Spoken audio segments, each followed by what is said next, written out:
This is a Toco Radial base file or dreadnought file. This is designed for use when you need to take the edges down to the level of the base. So if your edges are proud, you use one of these. So when using this file, it's a very good idea to wear some good strong gloves. Gardening gloves are ideal, just to protect your fingers from the very sharp edges on this particular file. Put the gloves on. So basically, the way to use this, you need to hold the file at approximately 45 degrees to the edges, thumbs over the edges, fingers as a guide along the side walls, pressurise your thumbs, push the file forward at the same time.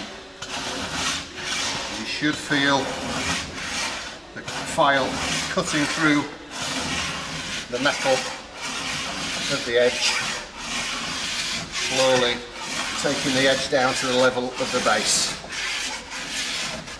Again, make sure you don't bend the file. You may need to use this file in conjunction with the metal scraper because the base won't be the same all the way along. Always working from the tip